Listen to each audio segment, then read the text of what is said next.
Hello friends, आज हम start करेंगे एक new chapter, conservation of plants and animals.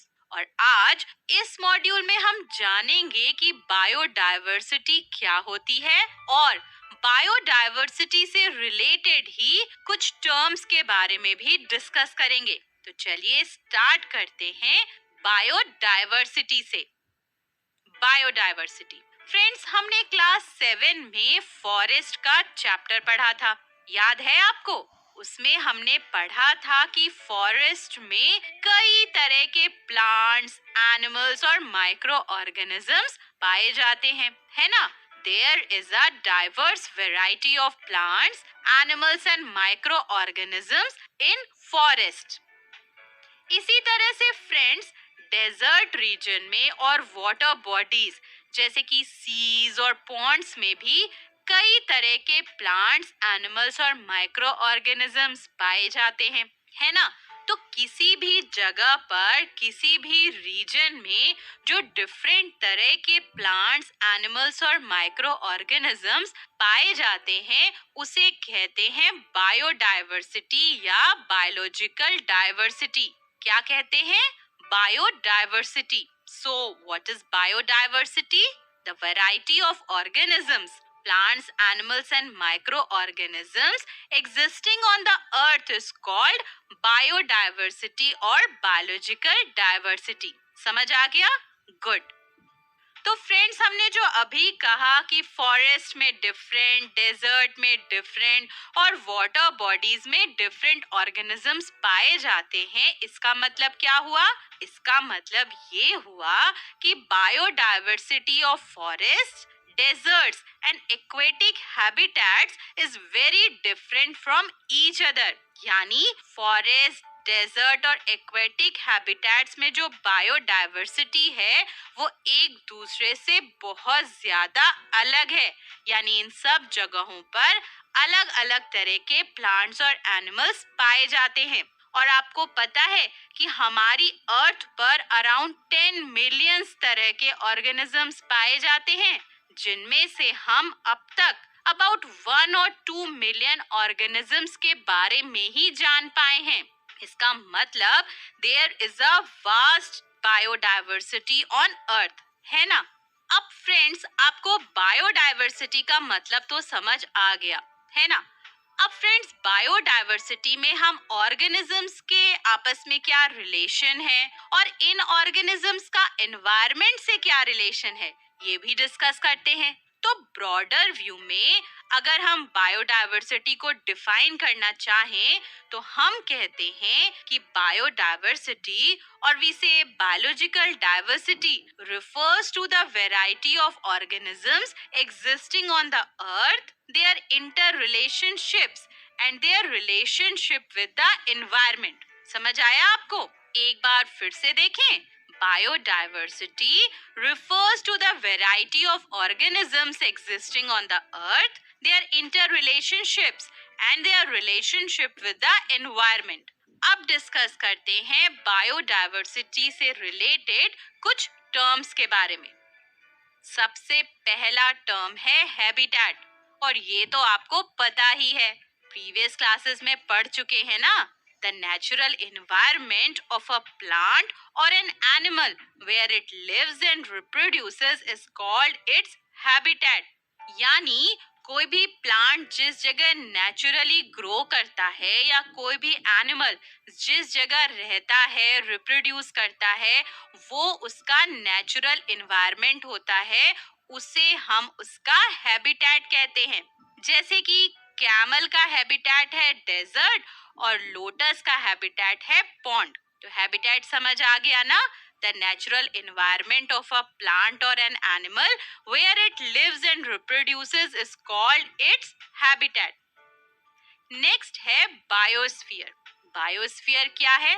Biosphere अर्थ का वो पार्ट है जहां पर लिविंग ऑर्गेनिजम्स रहते हैं, या हम ऐसे भी कह सकते हैं कि अर्थ का वो पार्ट जो लाइफ को सपोर्ट करता है उसे बायोस्फीयर कहते हैं। So what is biosphere? Biosphere is that part of the earth in which living organisms exist or which supports life. Friends, biosphere में लैंड का पार्ट जहां ऑर्गेनिजम्स रहते हैं और इवन वाटर और एयर का भी वो पार्ट जिसमें लिविंग ऑर्गेनिजम्स पाए जाते हैं इंक्लूडेड रहता है। तो बायोस्फीयर क्लियर हो गया आपको। नेक्स्ट टर्म है फ्रेंड्स इकोसिस्टम। फ्रेंड्स, जो भी लिविंग ऑर्गेनिजम्स होते हैं वो आपस में इंटरैक्ट करते हैं। जैसे एनिमल्स प्लांट्स को खाते हैं और साथ ही लिविंग ऑर्गेनिजम्स फिजिकल एनवायरनमेंट जिसमें कि सॉइल, एयर और वाटर होता है उससे भी इंटरैक्ट करते हैं। जैसे ग्रीन प्लांट्स सॉइल से वाटर और मिनरल्स को लेते हैं, एयर से कार्बन डाइऑक्साइड को लेते हैं और फोटोसिंथेसिस की प्रोसेस से अपना फूड बनाते हैं, है ना। तो living organisms interact among themselves and with their physical environment, यानी एनवायरनमेंट के बायोटिक कंपोनेंट्स प्लांट्स और एनिमल्स और एबायोटिक कंपोनेंट्स सॉइल, वाटर और एयर, ये सब आपस में इंटरैक्ट करते हैं और एक ओवरऑल सिस्टम बनाते हैं और इसको हम कहते हैं इकोसिस्टम। समझ आया आपको इकोसिस्टम किससे बनता है? Ecosystem. An ecosystem is made up of all the living components, plants, animals and microorganisms in an area along with the non-living components like climate, soil, air and water. Clear हो गया ना ecosystem? सारे living components और सारे non living components मिलकर बनाते हैं ecosystem. Next term है फ्रेंड्स स्पीशीज। स्पीशीज क्या होती है? स्पीशीज ऑर्गेनिजम्स यानी प्लांट्स और एनिमल्स का वो ग्रुप है जिसकी कॉमन कैरेक्टरिस्टिक्स होती हैं और जो इंटरब्रीड कर सकते हैं यानी आपस में रिप्रोड्यूस कर सकते हैं। What is a species? A species is a group of organisms, plants or animals that have common characteristics and can interbreed. किसी भी स्पीशीज के मेंबर अपनी ही स्पीशीज की मेंबर्स के साथ रिप्रोड्यूस करके फर्टाइल ऑफस्प्रिंग प्रोड्यूस कर सकते हैं और किसी दूसरी स्पीशीज के मेंबर के साथ रिप्रोड्यूस नहीं कर सकते। हमने समझा कि the members of a species can reproduce fertile offspring only with the members of their species and not with the members of the other species. Fertile यानी कि जो रिप्रोड्यूस कर सके। तो स्पीशीज समझ आ गया ना आपको? जैसे फ्रेंड्स कैट एक स्पीशीज है और डॉग एक और स्पीशीज है। कैट, सारी कैट्स एक जैसी दिखती हैं यानी कॉमन कैरेक्टरिस्टिक्स हैं और कैट केवल कैट के साथ ही रिप्रोड्यूस कर सकती है। इसी तरह डॉग्स, सारे डॉग्स एक जैसे दिखते हैं यानी कॉमन कैरेक्टरिस्टिक्स है और डॉग केवल डॉग के साथ ही रिप्रोड्यूस कर सकता है। कैट्स डॉग्स के साथ रिप्रोड्यूस नहीं कर सकती। तो समझ आ गया ना आपको स्पीशीज का कंसेप्ट? गुड। अब फ्रेंड्स नेक्स्ट टर्म है फ्लोरा एंड फौना। फ्लोरा मतलब प्लांट्स और फौना मतलब एनिमल्स।